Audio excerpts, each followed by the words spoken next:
Con su venia, señor presidente. Honorable Cámara de Diputados, compañeras y compañeros diputados, señor presidente de la Suprema Corte de Justicia de la Nación, don Guillermo I. Ortiz Magoitia, señor representante personal del Ejecutivo Federal y secretario de Educación Pública, maestro Alfonso Lujambio, distinguidos invitados especiales.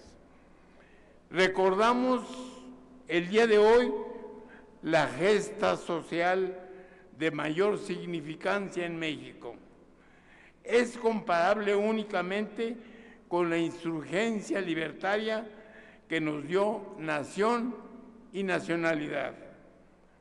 El movimiento social de 1910 que hoy recordamos nació bajo una especialidad que no encuentra paralelo en ningún otro país del mundo. México es pionero en él respecto al reconocimiento constitucional de los derechos sociales como garantías de sus habitantes. Lamentablemente, esta conmemoración de la Revolución Mexicana ha perdido importancia, pues se ha convertido en una celebración de trámite. Mientras el constitucionalismo de todos los demás países hacían radicar sus fundamentos esenciales en los derechos individuales, de acuerdo con la época liberal, los mexicanos ya manejábamos y aplicábamos los derechos sociales, y a la cabeza de todos ellos, como una pugna dolorosa de la lucha por una mejor distribución de la riqueza en todos nuestros países, pero específicamente con base en una cultura política y jurídica motivada como la nuestra.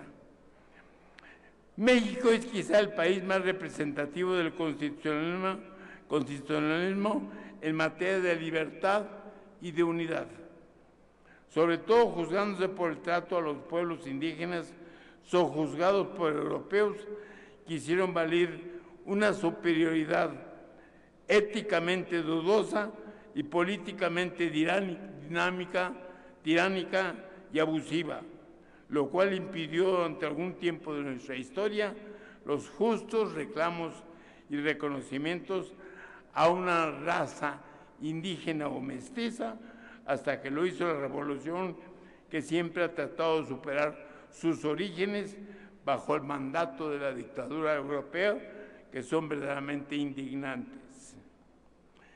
Ni la insurgencia libertaria, ni la reforma política que derrumbó estrepitosamente a las ideologías ajenas que se nos impusieron, atribuyeron una prioridad determinante a los derechos sociales.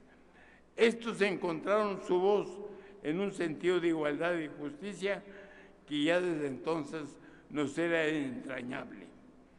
El Partido de la Revolución Democrática es un partido revolucionario y demócrata, como lo mandata nuestra Constitución, y una organización política que tiene como ejemplo un movimiento popular inspirado en el regreso a la esencia del mexicano.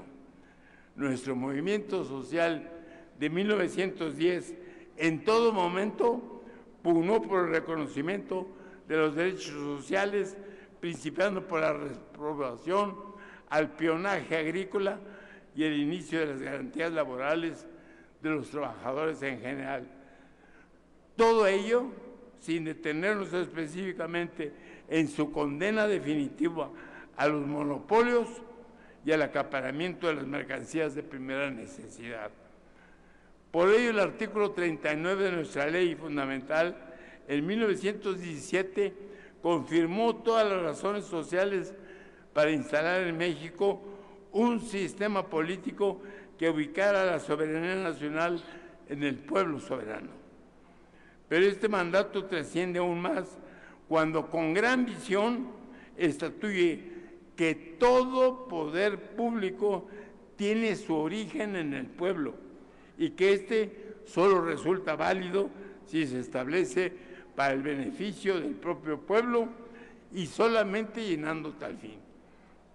El partido que generosamente me ofreció su apoyo y su inspiración nació bajo los atributos reales reconocidos posteriormente como base y fundamento de una cultura política bajo los sistemas democráticos y revolucionarios, que inspiran sus siglas con fundamento y legitimación en el pueblo, y no en los intereses o poderes particulares. Sé que una única circunstancia lamenta en este día el Partido de la Revolución Democrática, que al pueblo le cause tanta dificultad ubicarse en el lugar capital que le corresponde dentro de la normatividad general y de la administración pública del país. Se rehúsa insistentemente en enajenarse en la cosa pública a la cual desprecia para no abandonarse a ella. Si el pueblo, por mandato constitucional, es el soberano directo de México, la democracia representativa es tan solo un instrumento auxiliar de su aceptación. La directa es la participativa. Aunque jamás afortunadamente ha cedido su soberanía nacional, en cambio se pliega a la libre voluntad de sus representantes y no a la suya propia, que es originaria y esencial, como solo puede hacerlo un pueblo soberano como lo es el de México. La misión esencial del partido es concientizar al pueblo y adoctrinarlo dentro de los parámetros de la más pura democracia directa, la participativa. Señores legisladores, unamos nuestros regocijos comunes bajo el signo de la revolución y la democracia mexicanas y comprometámonos en una sola vía de acción política.